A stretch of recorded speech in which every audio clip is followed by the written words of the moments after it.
you're out there and you're successful, I mean, I've heard this so many times. How many people have said this to me, researchers and stuff like that, or of me, not necessarily to me, no. If you were genuine, you'd be dead, right? And it's like, whoa. Now that's taken giving your power away to a whole new extremes of existence. So, this world is so controlled and we are so impotent to do anything about it that your only confirmation that you are genuine is if they kill you. This is like the medieval drowning of alleged witches. They put you in the ducking stool, and if when they put you under the water you drowned, you were not a witch. If you don't drown, you are a witch, and they kill you. I mean, it's a joke. I mean, we should be celebrating people who are successful in breaking through the system. Not, well, he's successful in breaking the system. He's got to be part of this. Oh, please.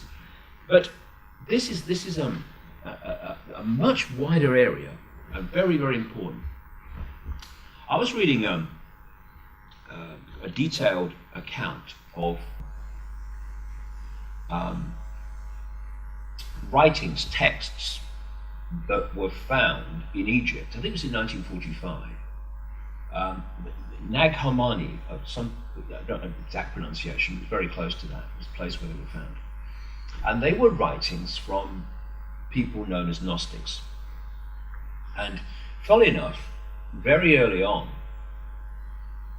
in this story of mine, right in the early 90s, one of the first things I came across after, I became clear that there was something going on, were the Gnostics and people like the Cathars. And the Gnostics, like those that ran the great library at Alexandria, and the Cathars, were invariably slaughtered by the system in all its forms, not least Christianity. And their writings destroyed. But these writings were, and texts were found in Egypt in 1945. And I've been reading detailed accounts of what they say. It is fascinating. And it was in many ways like reading my books. When you look at them, it's clear that things like the New Testament were Gnostic writings to a large extent, that have been censored, that have been changed around, and where the symbolic has been delivered as the literal, which has kind of caught everyone out, that follows the religion. But something like a fifth of these writings talk about something called the archons. And the archons were clearly perceived as a non-human force that operated outside the realms of human sight. And when you look around the world, you see the recurring theme. In the Zulu tradition, they're called the Chitahuri. In the Islamic tradition, they're called the Jinn. And so it's the same thing under different names. And they were talking about these archons. And there were so many concepts that they talked about that absolutely mirror what I've uncovered myself over these years. And one thing they talk about is that the archons are terrified of humans because humans have the ability for creativity, they have the ability for expansion of consciousness, whereas the archons do not have the ability to create. They have to mimic that which is already created. And they are devious manipulators of reality. But the reality has to exist before they can piggyback it and manipulate it. And they talk in their own way about the fact that the archons created, in effect, a fake reality, which we are decoding, humans were decoding, believing it to be real. All these themes, it's like, I talked about the pieces in the puzzle. One of the things that happens to me in this process is that stuff is held back. It's happened a number of times that I could easily have come across until a certain point, and then suddenly I come across it, and it's at that exact point, really, often exact point, that says to you, see, it's right. And so I'm reading this stuff about the archons and the way they manipulate and the way they possess the minds of humanity, and this theme comes up again, that they are, compared with humans and human potential, extraordinarily limited, and therefore they have to piggyback humanity, and they're terrified of humans awakening to that's going on, to their existence, because then the game's up. And so I have this image in my talks where I put a reptilian face in a box, and then I put a humanity in a smaller box, and that's the situation. The only way that these archons, reptilians, whatever name you want to use, can control humanity is doing it A, covertly, and B, putting humans in a smaller box than they're in. We have this, and by box I mean perception of reality and self. And we have this phrase, in the land of the blind, the one-eyed man is king. Well, the archon reptilians are the one-eyed man, and they've made humans blind so that they're king in this reality while we're blind. And so this awakening that we are now experiencing among incredibly expanding numbers of people is their worst nightmare, because we are breaking out of the box, and it's a box that we've been put in, and once we break out of it, we break beyond their box, if you like, and they become impotent in terms of their control of us. And this is why I've been saying for years now that it is not a coincidence that at the very same time that this awakening is happening, on the other side we are having this almost like panic speed imposition of the global Orwellian state, and surveillance, control. They want microchipping, and they're bombarding us with radiation to destabilize us, with food and drink additives to destabilize us electrochemically and all the rest of it. It's because while it seems on the surface that this is an attempt for more and more control, it is in a way, but they're in a different game now. And they knew, if I knew 22 years ago this was coming, how long have they known? And they've been preparing for it. And thus, the old way of control, which is for thousands of years, religion, all this thing, and people just not thinking and going through their lives, I know my place, and I believe what the religion tells me, and all that stuff. That's fine. Controlling people in that mode has been easy, but they're in a different game now. They're in a different game where these truth vibrations are impacting ever more powerfully on more and more people, and thus the way they controlled humanity before is not enough. That's why this explosion of Orwellian control is flying in now, and has been for some time. It's because it is a defense mechanism to try to mitigate and overcome the consequences for them of the human awakening. So do you think, as before we were saying, that if people were able to control their own genetics, they would be able to create their own reality? and starting to live their own lives, not manipulated by. Oh, of course. I mean, this is where what people miss when they say if he was genuine, he'd be dead. It's the fact that the way out of this is to open ourselves to that level of awareness, thus potential to dictate our own reality, that has been kept from us. And when we do that, especially in together with forces that, I mean, the forces that contacted me 22 years ago, they're not sitting on Orion in a deck chair, on the beach. They have been working all the way through these 22 years, and they are just an expression of a much greater operation, if you like, that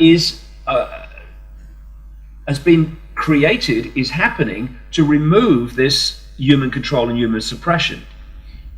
Thus, this combination of people opening to a greater awareness themselves and connecting and being influenced by this even greater awareness that is benevolently trying to help humanity out of this, that means that the more we do this, the more power this reptilian or conic energy or force, whatever you want to call it, the less influence and power it's having over us.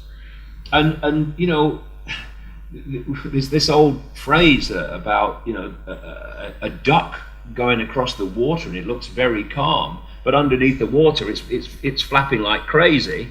Well, we see this arrogant kind of control system, but under the water it's flapping like crazy because it's almost, in its eyes, it's a race to get this world locked down, to get people microchipped, externally controlled, and their vibrational state externally suppressed, to get this lockdown of humanity technologically and in other ways before enough people have awakened to bring their house of cards down. So it's like you've got the irresistible force, which is this awakening and the information change that is triggering the awakening. And you've got what thinks it's the immovable object, the control system, but ain't. And this is desperately trying to defend itself with all this stuff that's happening, all this Orwellian stuff, from this. And at the moment, we're in this cusp where both forces, if you like, are at work. And so you can see people who are going that way and people who are going that way. And it's all kind of chaotic and all the rest of it, but there's going to come a point, because this vibrational change is cumulative. This thing about 2012 and all great chat, I don't buy that at all. 2012's greatest significance is it's not 2011, but it's not 2013, 2014. And there comes a point where a tipping point where the impact of this new energetic construct and its influence on humans to awaken from the box is such that the control system comes down. Because it's my view that, say you're hacking to a computer and that hack has a code. It's a code that hacks into the computer. Well, if you can unravel that code, the hack's gone, and suddenly the computer, the range that you can access on your computer dramatically increases. I'm absolutely convinced that there is an energetic code, probably a harmonic code, which when we find it, and we will, is going to break the hack. And when that happens, it's going to be like Sleeping Beauty woke up. Humans. It's going to be like, what just happened? What just happened? When do you think it's going to happen? Well, before I leave this place, I hope. That's the idea. But we'll see. 2012? Well, no, I don't see it. I think myself that by 2016, 2017, I'm not saying that's another 2012 year, but by 2016, 2017, when you see how many people are awakening now, and even more important to me, the kind of people that are awakening now, who you'd never thought would do so, what is going to be the impact on human perception of self and reality by 2016, 2017?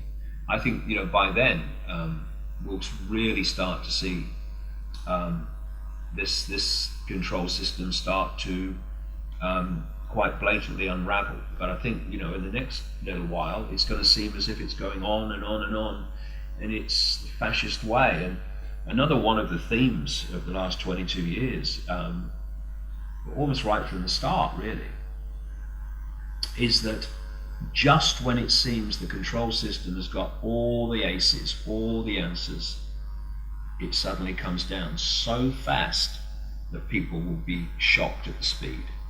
And when you go back from the holographic in this world, this limited world where we see everything in limited terms, and you go back to the vibrational harmonic information construct, when that changes, this changes. And if this changes fast, that must change fast, because this is just a projection of that. And what they've done, this reptilian archonic energy, and it goes beyond that into, like I say, in the realms of no form. They have created a distortion in the information construct of this part of our universe. They have created a distortion, and the distortion comes through to the holographic world as a distortion in human emotions, a distortion in human perception, a distortion in the violence in the world, a distortion in the fact that everyone, vast majority of people are trying to just walk over other people, a distortion in the way we see ourselves, a distortion in the way we see reality. And it's like I call it the schism. And that is the energetic foundation of the control system. That is why the control system has no problem sacrificing children, abusing children, having people starve in a world of plenty, have wars galore, and economic catastrophes that affect fundamentally, negatively, the lives of millions and multi-millions. That is a distortion played through as a distortion. I mean, what more distortion can you have in your perception of how to live life than to coldly engineer a global economic collapse in 2008, which has had catastrophic effects on people all over the world? That is an expression of the distortion. Banks that hoard all the money, and then when they get in trouble, people bail them out, and then the people then have to go into austerity bloody situations because of the financial implications of bailing these what more definition of a distortion can you have? So that's why the world is as it is. What these truth vibrations are doing, and what this, I say, harmonic key or code is, it's going to break the distortion. It's going to be like, what I'm seeing as I'm talking to you is a piece of rubber that has been distorted, right? And then something happens, distortion gone. When the distortion's gone, its holographic expression must go, which is the control system. And that, I feel, I mean, obviously it's deeper than that. I'm using symbolism and all that stuff here. But in theme, that is why I feel that there has been this constant theme in my life through 22 years at different points. Just when the control system looks like it's got all the answers and in complete control, it's going to come down so fast, people are going to be shocked. What the control agenda has planned for the 21st of December of 2020? Well, I think 2012 is massively overblown, overhyped. But when you have certain beliefs in something like a year, well, those things can be then manipulated by the control system to make you think they're happening, because maybe that in some ways is what we'll see, because what they want is people in states of fear, anxiety, because when you're in a state of fear and anxiety, people even use this phrase, oh God, I feel so heavy today. And the heaviness they're feeling in their anxiety and their depression and their fear is because those emotional states, again, software, pull the energetic field into low vibrational states. And when you come into low vibrational states, I feel so heavy, you are not going to be connecting to high vibrational states, greater expansions of awareness and consciousness. And that's another interesting thing while I'm talking about it. Another totally common theme that you find, and I found through the years, is that these reptilians, archons outside of human sight, they feed off human energy. That's their food, that's their sustenance, that's their power source in so many ways. They're like energy vampires. But of course, if you're going to absorb energy, you have to absorb energy that is vibrating within your frequency range, or like 2 radio stations, it's going to go through. So, one of the key things that they've done in this software program, I say they've put into human genetics, way back, is human emotion, but human low vibrational emotion, fear, anxiety, guilt, frustration, anger, fury, hatred, all these things. Because if they put them in the software and human experience triggers the software, or the software triggers the emotion, then they've turned humans, as Morpheus said about the machines in the Matrix when he held up a battery, and he said, they've turned humans into one of these. Well, they've turned humans into, through this software which is running these emotional reactions through as responses, they've turned humans into batteries, generators, power stations of the very low vibrational emotional energy that these entities feed off. And so whether it's a conflict between individuals, or whether it's a war or whatever, the emotional reaction to those things and the emotional responses are generating the very energy they want. So we've come a long way from there are a few greedy families in the world that want to control all the money. That's just the outer expression of it. This is so deep, and only by understanding how deep it is are we going to bring an end to it.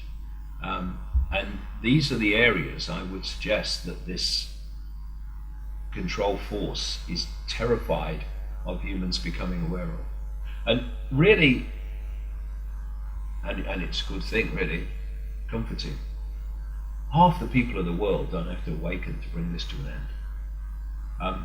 It's interesting when you look at research that has been done into the power of heart energy and associated things through organizations like this Heart Math Institute in America, where they found that the heart energy is the most powerful electromagnetic field in the body. But more than that, they found that emotions like love, appreciation, caring are thousands and thousands of times more energetically powerful than things like hatred and all these low vibrational emotions I've been talking about.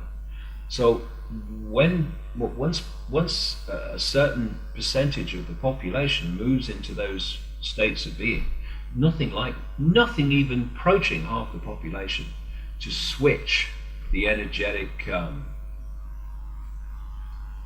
dominant force, if you like, from that which is we've had to that which is coming. You have written that aliens use technology to travel along our time to manipulate our reality or perception of our history. What is your perception of timelines or time deception? Well, my feeling is that our perception of time is certainly among, if not the greatest form of locking us into this fake reality. you talk to virtually anyone who's had a serious out-of-body experience, or near-death experiences, that they're called, and they'll tell you that their relationship to time dramatically changed when they left the body. That past, present, and future all came together in the same moment. And people who've been into deep states of meditation have experienced the same. There is no time. There is only one infinite now. And what this hack has done, and a major part of this hack, has been to project this information field, this hack into the information field that carries the information of what we call time. So time, as we perceive it, one thing following another in a sequence, in effect, is the way that we decode this hacked information. The left side of the brain does it massively. It takes information from the now and it puts it into a sequence. This is why, Einstein, used to say that time was relative, because, to paraphrase him, if you put your hand in boiling water, time seems to pass very slowly. But as he put it, if you're in the company of a beautiful woman, then time seems to pass very quickly, because it's relative. When you're in a situation that you don't really want to be in, then your decoding system, particularly in the left side of the brain, puts this sequence, constructs this sequence in a way that moves slowly, or appears to move slowly. When you're doing something you really love, then this sequence is put into to move quickly in the way that we experience it. So time is completely relative. I mean, we have an invisible line in the middle of the ocean. And if you go that way across it, you go into yesterday, and that way you go into tomorrow, and it's like, it's crazy. I mean, this is crazy. It's all manufactured. And thus, when your greater awareness, your greater consciousness is operating in a state of no time now, the infinite now, but that which is experiencing this reality has got caught into this illusory sequence that we call time, then already they're in different realms of or states of being, which is already disconnecting the influence of one over the other, because they're in different realms. This is in the now, this is in time. And it's fascinating to me too when I look at Saturn, and how Saturn and the moon, clearly, which I say are part of this hack, are so connected to our perception of time. See, the Romans, they worshipped, their major god was Saturn. They used to have a festival every year in the period running up to our Christmas called Saturnalia, where they had put trees up in their homes and decorated them and handed out gifts. It was our Christmas. And they worshipped Saturn. And the Greek god of Saturn, the Greek name for the god of Saturn, was Kronos. And Kronos is where we get Father Time from. Kronos is where we get the Grim Reaper from, because Kronos was portrayed with the scythe, with the sickle or scythe, and so time and Saturn and the moon are fundamentally connected, and I feel that this hack in so many ways has created this illusion of time that keeps us from the infinite realm of no time, or from connecting with it in a way that it will influence us. It's a big part of the control system, what we call time. And because we're so welded to it, and I completely understand it, we find it very difficult to perceive anything that could not have time sequence as we know it. But when I look at the now and all that stuff, and what we perceive as time, if I put a DVD, a movie, into that television there, and it started to play, after I've watched it for a while, the scenes that I've watched in the movie would be my perception of the past. The scene I'm watching will be my perception of the present, and the scenes I've yet to watch are my perception from here of the future.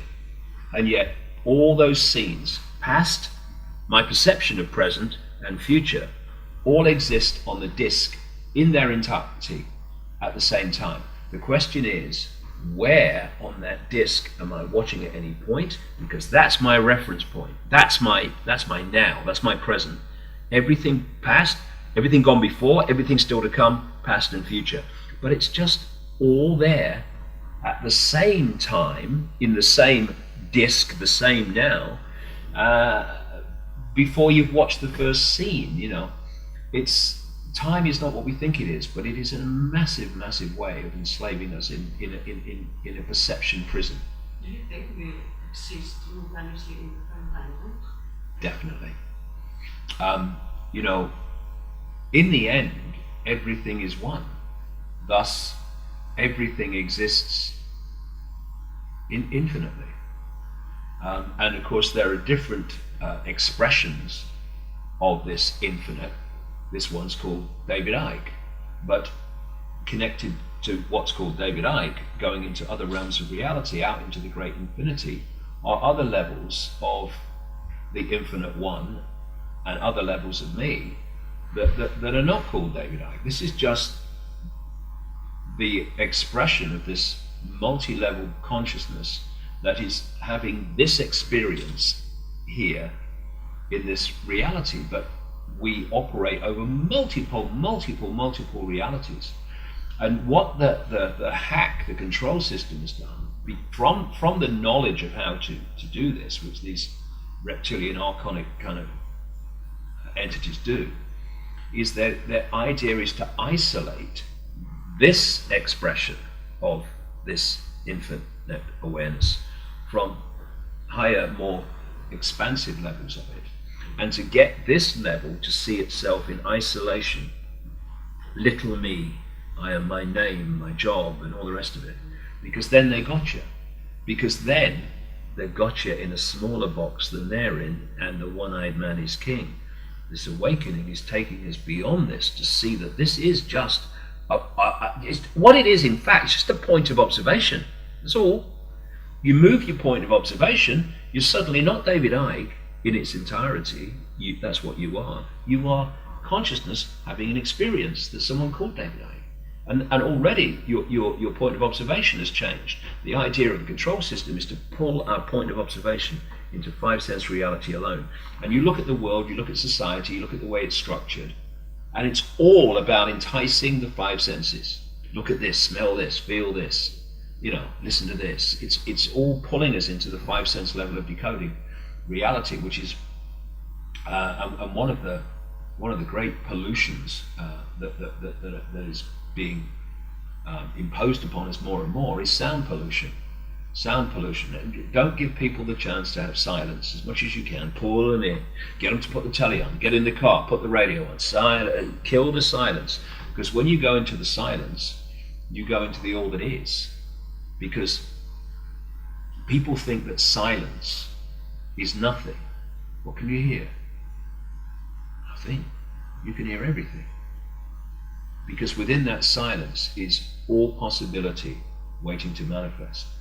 So if I'm talking now and killing the silence, what I'm doing is I'm pulling one possibility out of all possibility, the silence. And then when I stop talking, it's back again. And so what we're doing is pulling possibilities out. We call it form, we call it manifestation.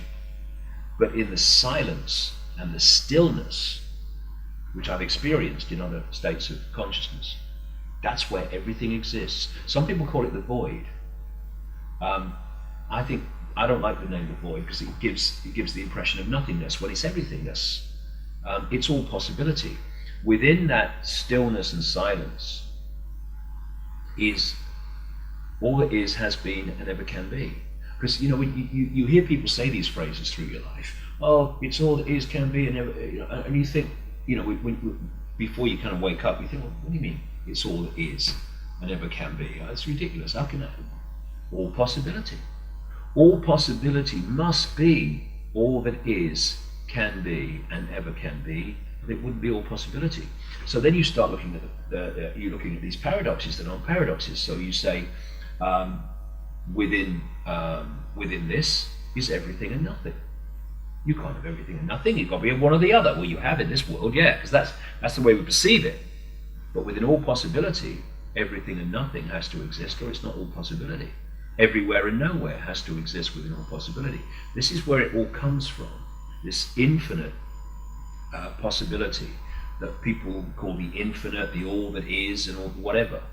And we're just experiencing a tiny fraction of possibility from within all possibility.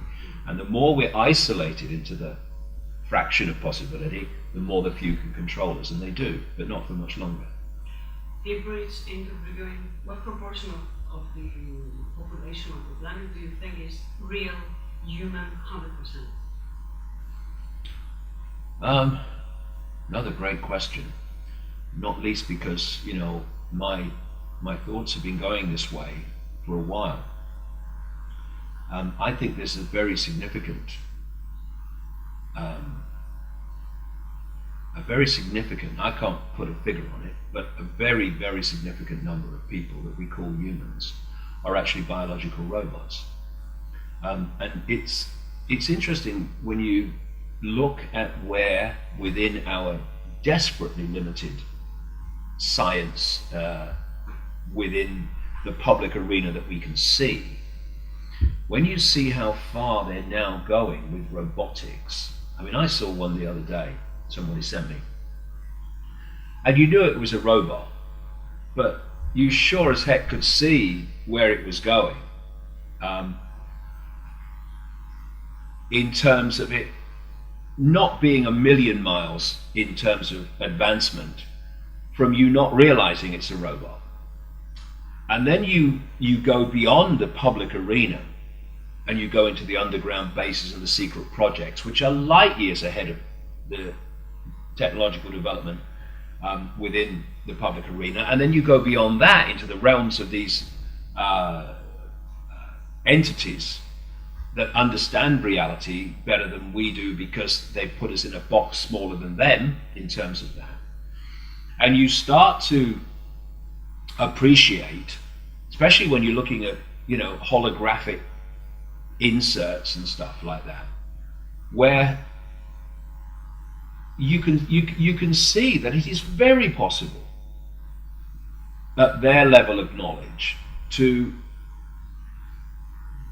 create apparent human beings that are just biological robots, biological computers. But when you think of robots, oh, I am a robot or a computer, no, that's just a word to give the theme of what I'm talking about. We're talking about dramatic advances on that.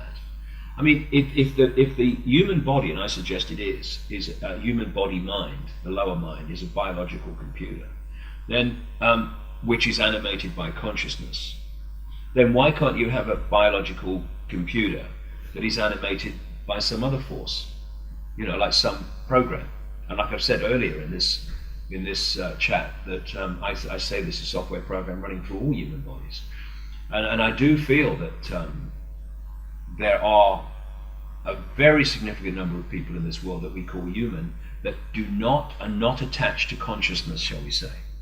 They are purely biological software playing through, and not something that we would call human in our perception of human. Can we distinguish them from real human? Is there any sign? Well, I think when you are connected to any form of consciousness, then especially any expanding consciousness, then there's a sparkle in the eye. There's life. You feel life coming off people. And you know, I've noticed over the years that some people have what we call good vibes, some people have what we call bad vibes or negative vibes, but there are a certain group that have no vibes. It's like they're dead. It's like a dead zone, and that could quite possibly be it. But see, the thing is that one of the greatest forms of mass control is to suppress their sense of what is possible. This is really so important. If you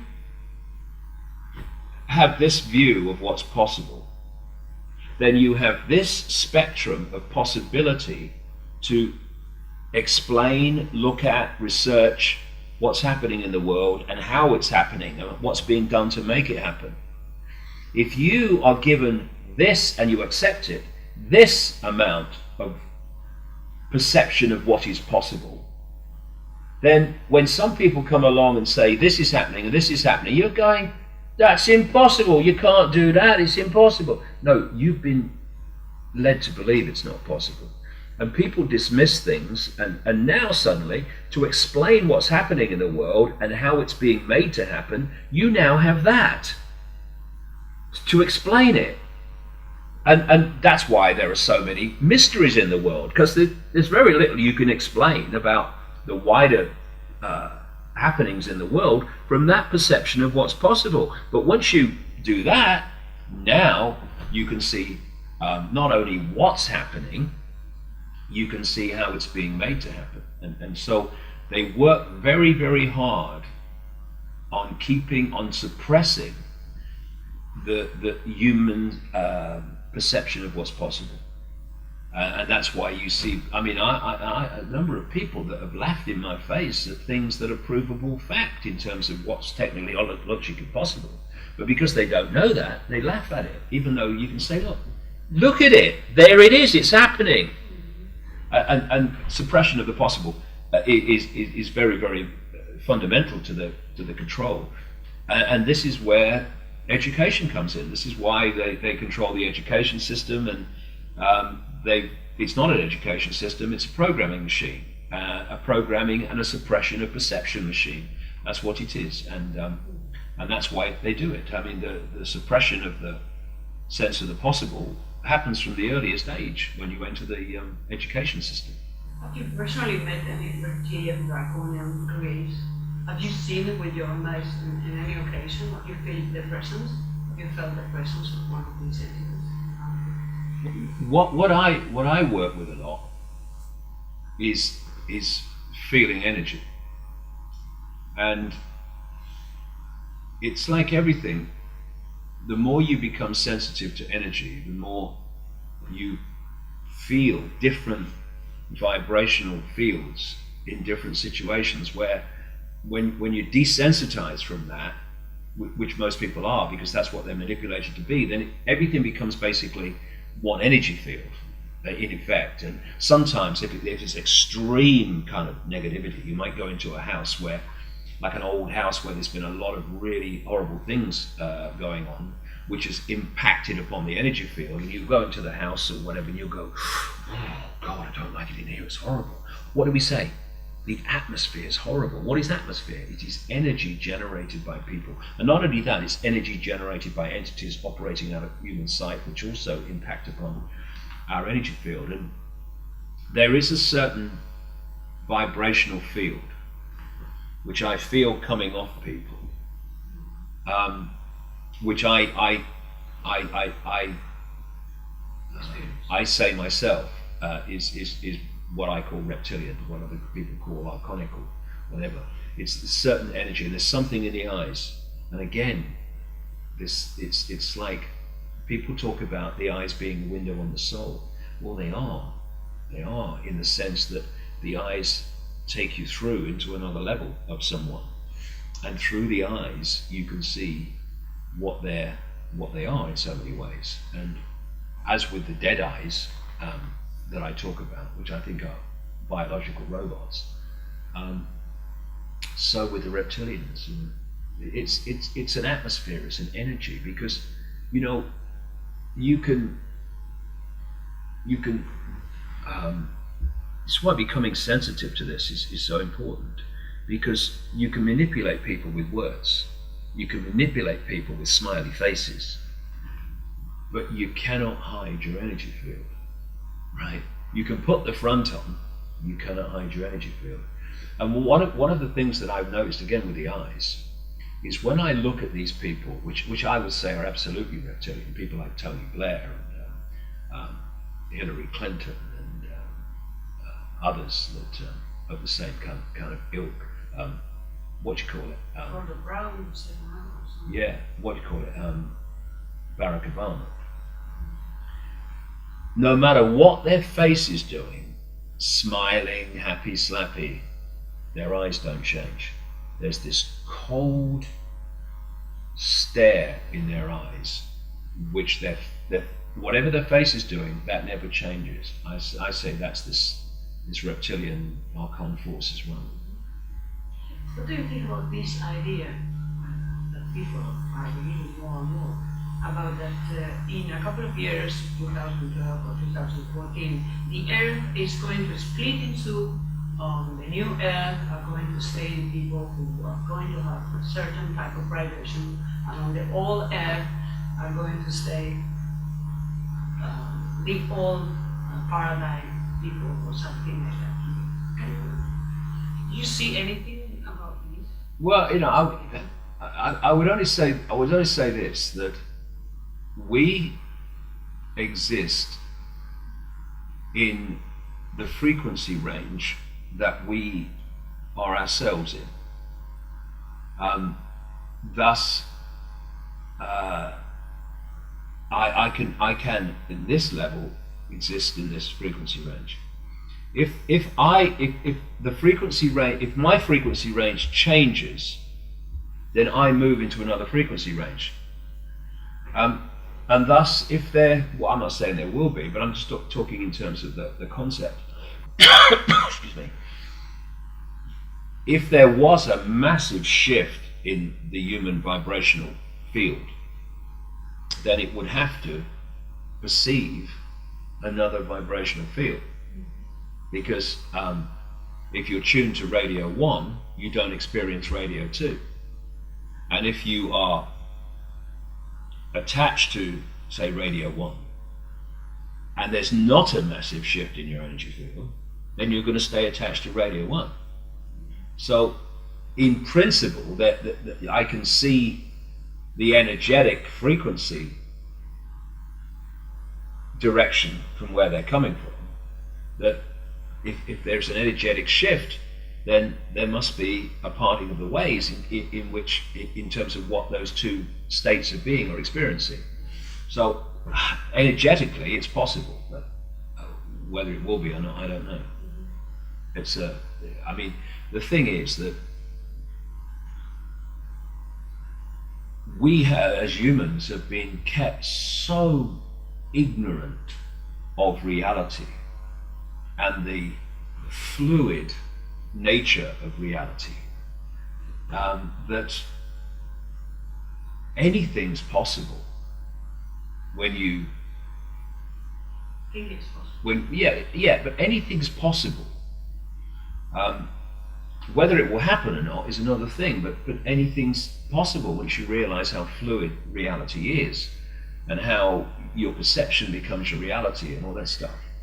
And we've been kept in this tiny little box of ignorance about it that, you know, we're still feeling our way. Even people who have really started to open to this are still feeling our way in terms of seeing the true nature of what we're experiencing rather than what we thought we've been experiencing all our lives, and what everyone around us continues to tell us we're experiencing, because that's all they can perceive. You know, this is a real time of transition, and we've got some extraordinary surprises and revelations to come. And I said in a book years ago, you know, I think that when we finally, you know, do realize what reality is and what we've been experiencing and the way we perceive the experience as opposed to what we've been experiencing, then I think we're going to laugh for weeks and weeks at the way we've perceived what we're experiencing from the perspective of when we know what's really going on. It's going to be so funny. You know, we believe that. Oh my God. And you ate that sandwich and you thought it was, oh my God. This is where we're going. And it's a great adventure because no matter what happens and the emotional experiences we have, we are all it is, has been, and ever can be. That's the worst it gets. So, whatever is happening is always temporary. You have written also about the moon as a very important factor in this holographic reality. Can you say some words? Yes, well, in fact, it actually goes off from what I've just been talking about. We have been given such a false version of everything that what I suggest we need is what I call the blank sheet of paper, where we put aside all preconceived idea of what we believe about anything, and we get the blank sheet of paper. Now we're going to look at everything afresh, and it's going to justify its place on the paper, in other words, our perception of reality, based on information, intuitive knowing, all these things, instead of what someone has already told us, parents, teachers, journalists, scientists, that we should believe about something. And one of the things you find,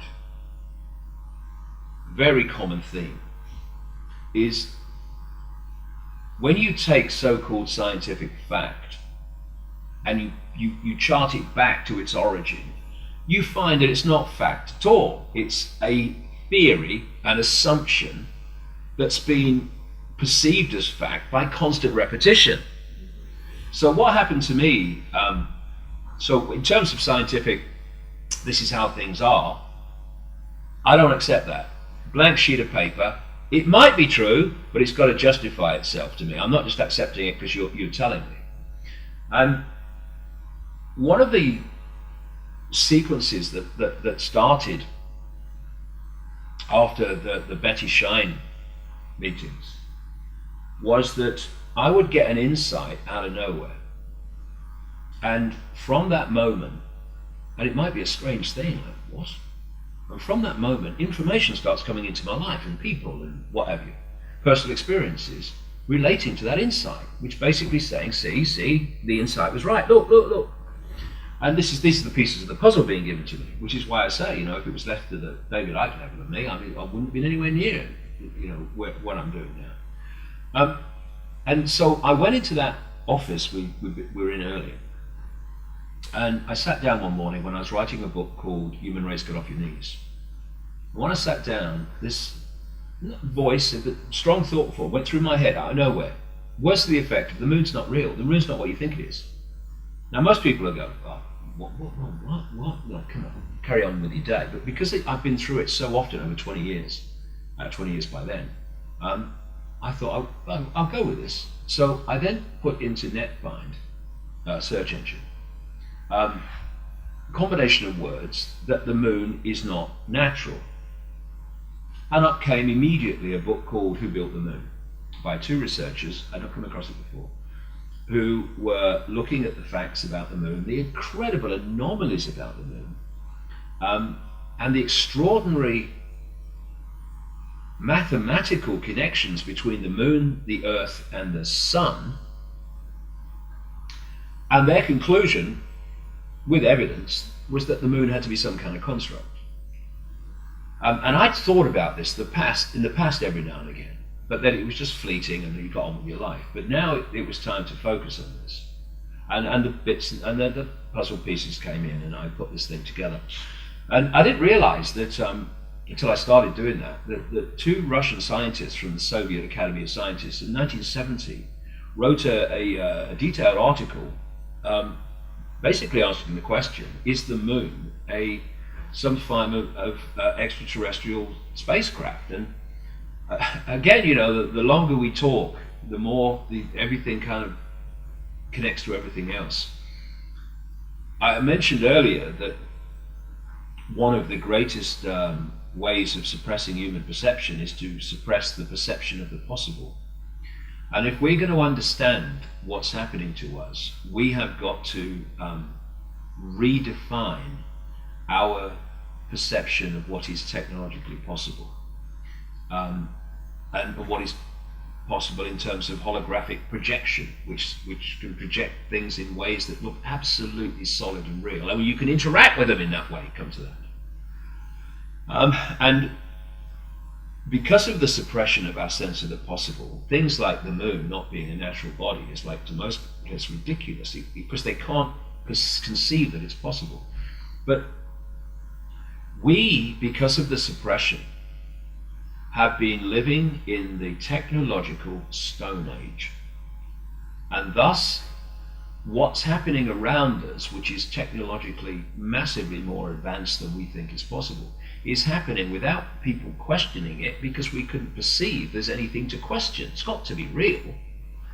And I say this, imagine back in the Stone Age, when there's this guy sitting there and he's knocking rocks together, and another guy comes over to him in the Stone Age, points to the moon and says, you know, it's possible to build something that flies like a bird right up to that moon, and he's knocking rocks together. That's his perception of the possible. So the idea that that is possible, ludicrous, you've been on the mammoth juice, right? But even though to Stone Age people that was impossible, clearly it is possible, but only when you know how.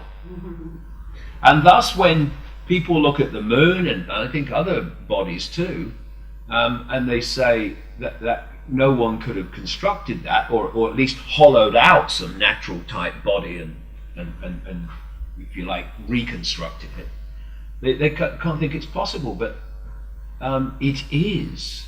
And when you look at the moon and you look at the anomalies, it's quite clear that it's not a natural body. It's either a completely unnatural body, or it has been,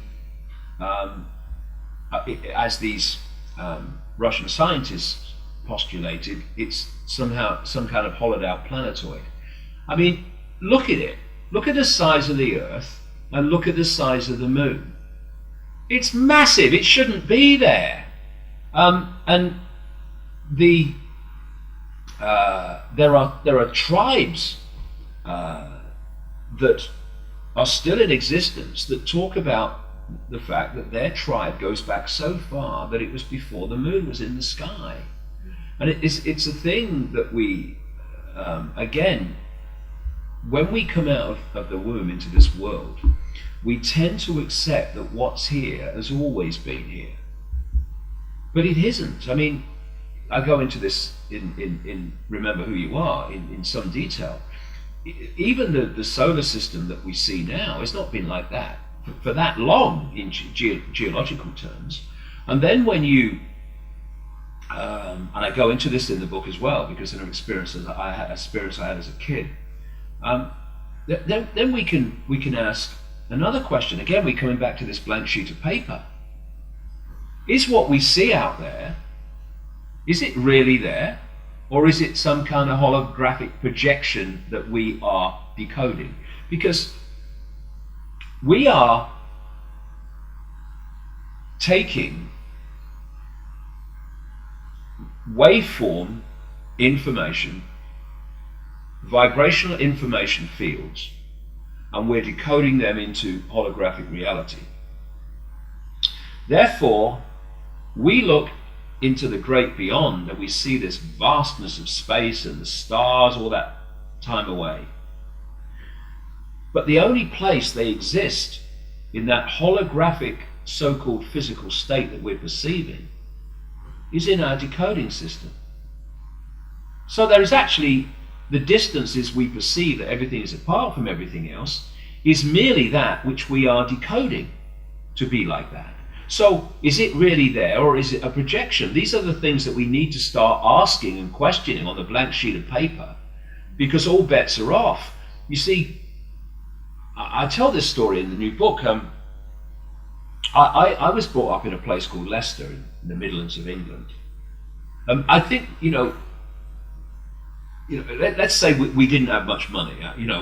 I was brought up in the 50s and the early 60s as a kid, and most of the 60s. We were, I remember going around the back of the factory where my father worked with my mother on a Thursday lunchtime, so he could hand that week's wage packet to her so we could eat that night. That's how hand to mouth it was. So we didn't go places. We rarely went on holiday. When we did, we came to the Isle of Wight, which is why I fell in love with it and why I'm here now. But one day, out of the blue, my father, I was a little kid, it must have been about late 50s, maybe 58, 59. And he announces we're going to London on the train, the whole family. And it's like, we don't do that. But we went, and I can still see it now. I can see this picture of all these legs, this vast crowd of people trying to get a ticket on the train. Going on a steam train, I went to London. Now, in my entire knowledge of my father, he never once mentioned the word astronomy or talked about the heavens in any way, shape or form. We get to London and he takes us to the planetarium, right? I didn't know what a planetarium was. It was next to Madame Tussauds in Baker Street, which is, it's not there, the building's there now, but it's not a planetarium anymore, I understand. So I go into this planetarium. It's all kind of new, because we're talking late 50s, and the London Planetarium, which we went to, actually opened in 58, so maybe that's why we went, because it was so new. Anyway, I'm sitting there, a little kid, if it was 58, 59, I'd be,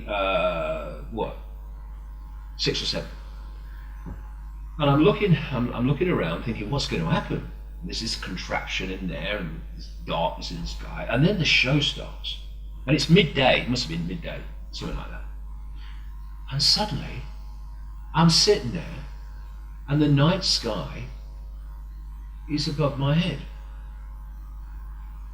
And the stars were moving. And the stars looked like they looked when I look up as a kid at night.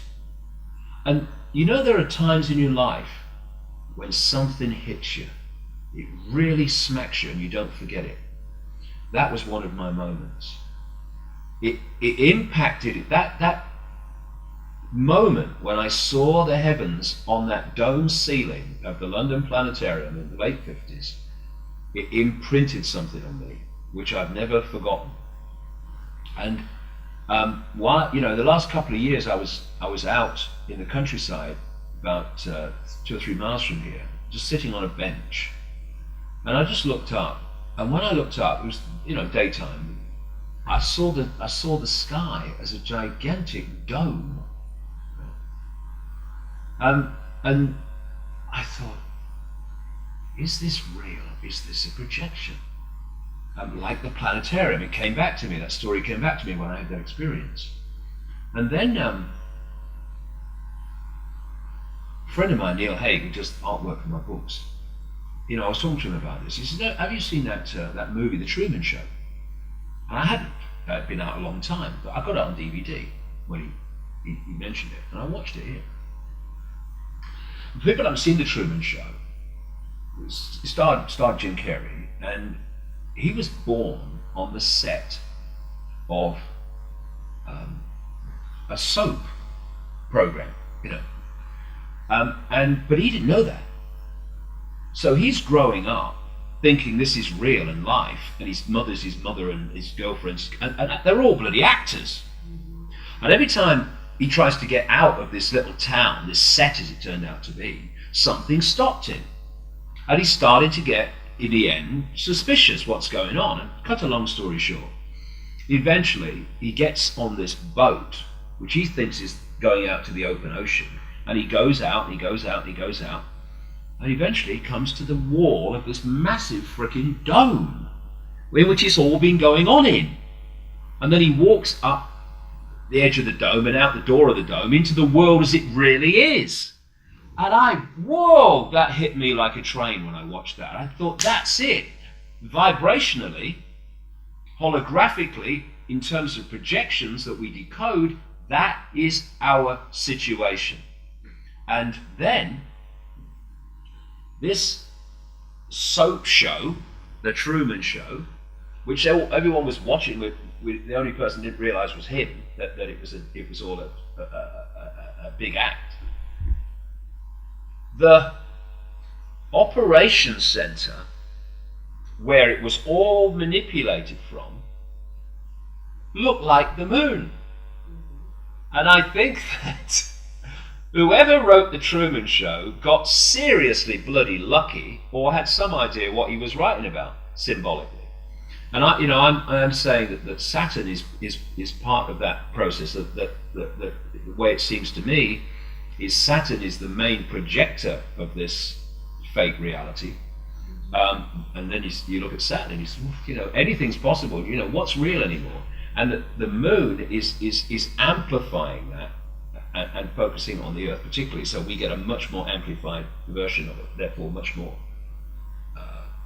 powerful fake reality. And people talk about, insiders have talked about bases on the dark side of the moon that they've seen in pictures, and NASA, they talk about domes and buildings and strange, non-natural artifacts or buildings and structures on the moon. Not just on the far side, that's where most of them are, obviously. Isn't it funny? We only see one side of the moon. Hey, just a coincidence, nothing to worry about. But there are some you can point out on the near side of the moon as well. But I have no problem that all that is correct. But I'm saying that it's inside the moon where the real deal is, and that's what the Russian scientists were saying in 1970, that it's actually goes on inside the moon. That's where the whole thing comes from. And it was another kind of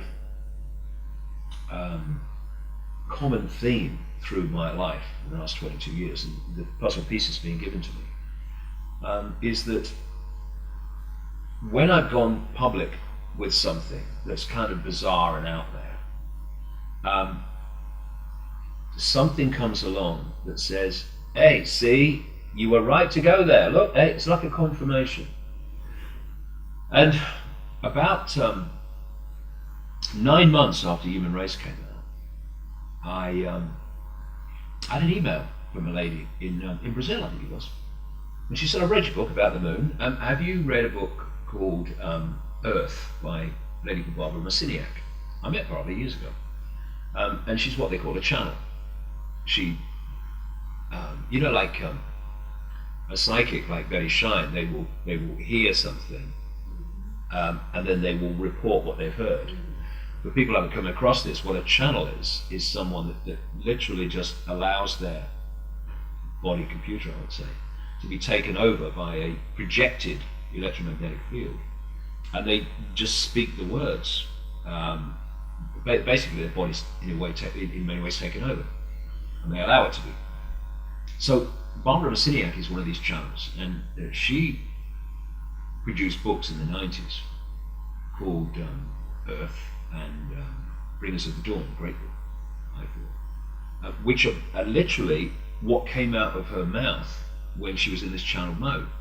And she says that she was channeling some consciousness connected to the Pleiades.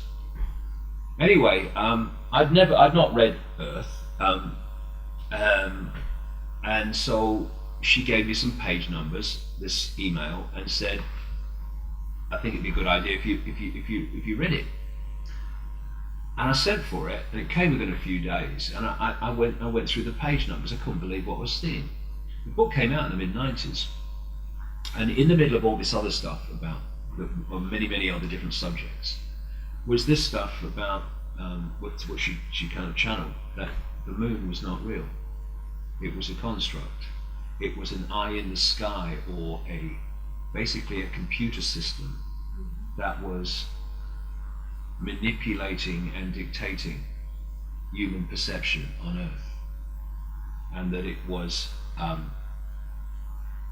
not possible for for humans in effect to be truly free until A, they can break out of the influence of what's coming from the moon, or the moon is taken over by forces that have a benevolent agenda for humanity. Because at the moment, it was saying at the time it was written anyway, the time it was published, that was not the case.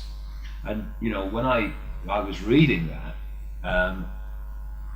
after publishing 9 months earlier, this Human Race Get Off Your Knees, it was saying basically the same thing. You know, that was because you put it out there, and that's something. It's always nice when these confirmations come like that. And again, I know it's hard for people, completely understand, for them in large numbers to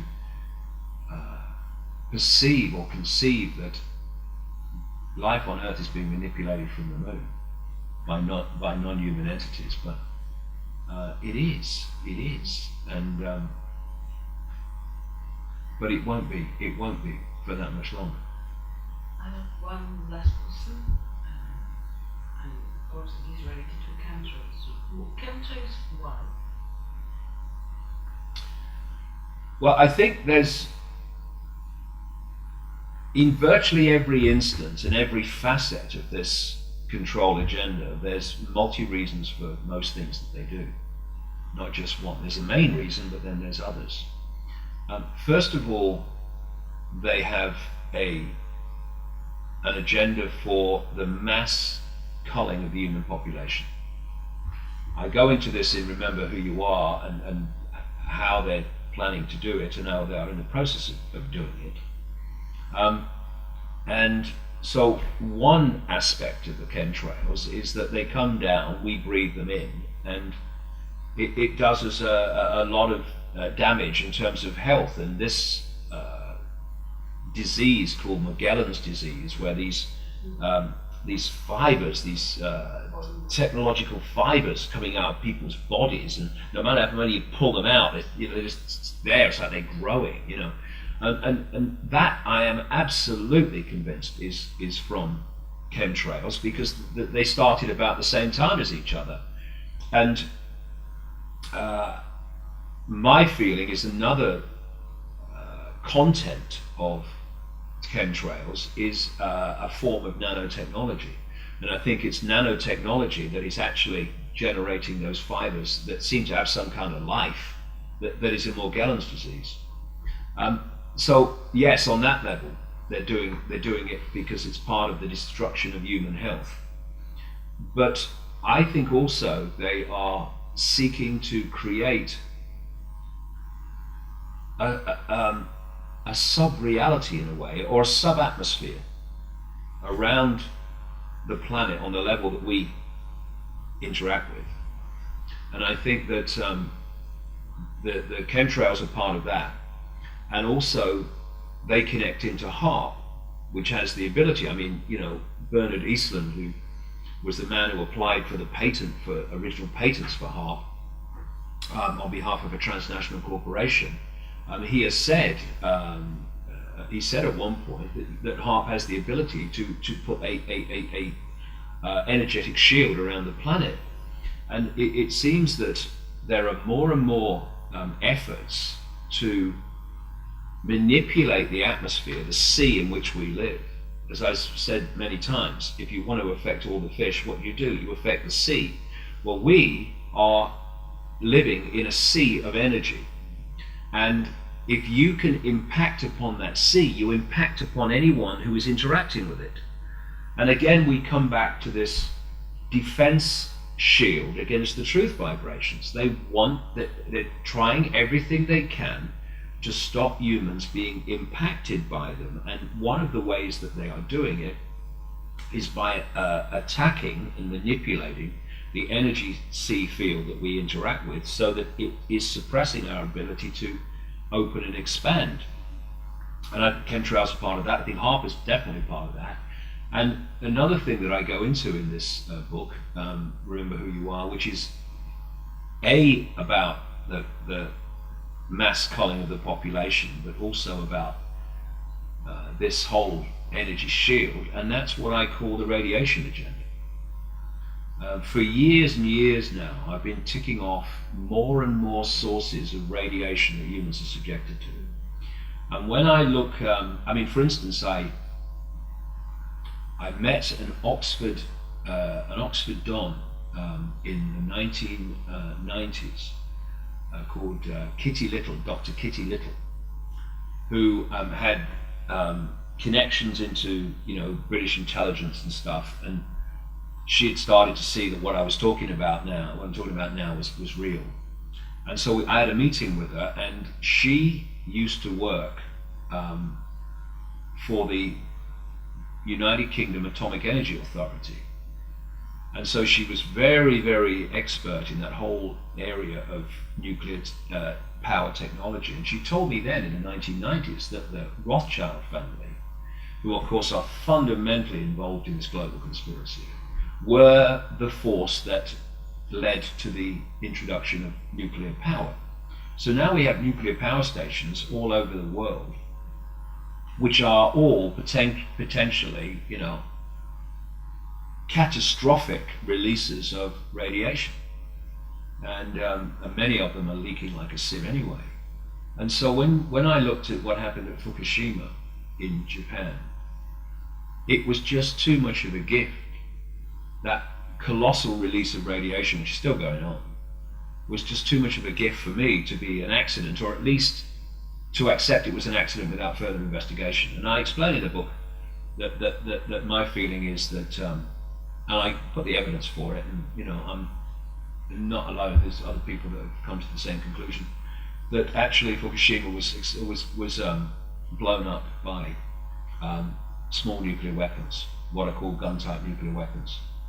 It's interesting to note that Fukushima had a whole new so-called security and sensor system put in. And technology's continually getting smaller and lighter. Well, these bloody cameras at Fukushima that they put in the year before the explosion, they weighed 1,000 pounds. I mean, what, but when you put them together with a small gun-type nuclear weapon, and you take the casing off the nuclear weapon, I mean, they're ridiculously close to looking like each other. And then you realize that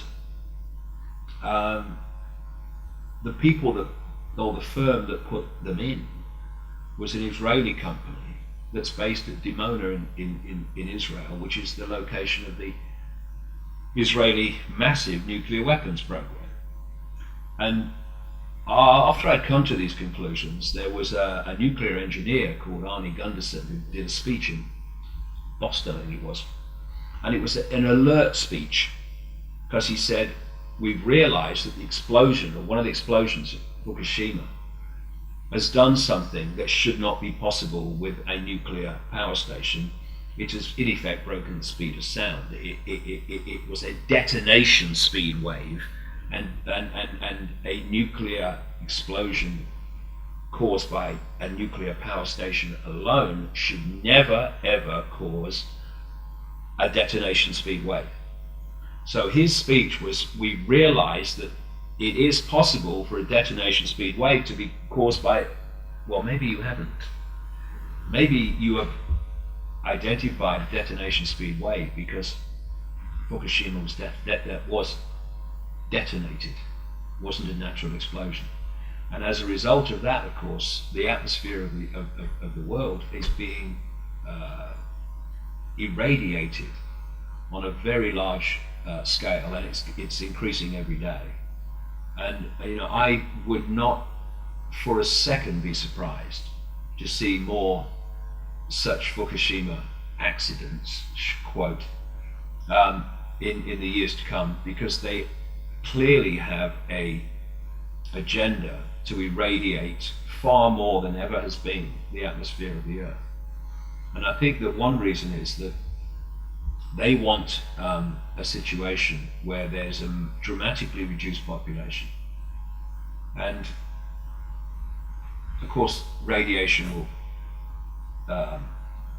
will impact upon that, especially if it gets even more serious and powerful in the atmosphere, but also they know that there will be certain human genetic types that will mutate to be able to stand a greater amount of radiation, and they're the people or the genetic lines that they want to be around after this cull that they want has taken place, because it seems to me from my research over the years that these entities have a problem with our atmosphere, and they can live and need to live in a much more irradiated atmosphere, and I think they're trying to change the atmosphere as well to become more suitable for them. Mm-hmm. And I remember another very prophetic film I watched called The Arrival, which starred a guy called Charlie Sheen.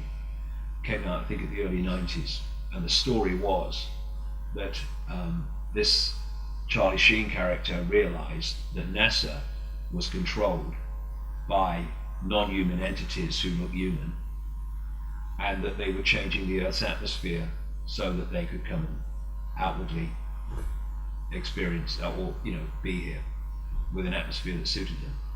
I think something like that's definitely happening.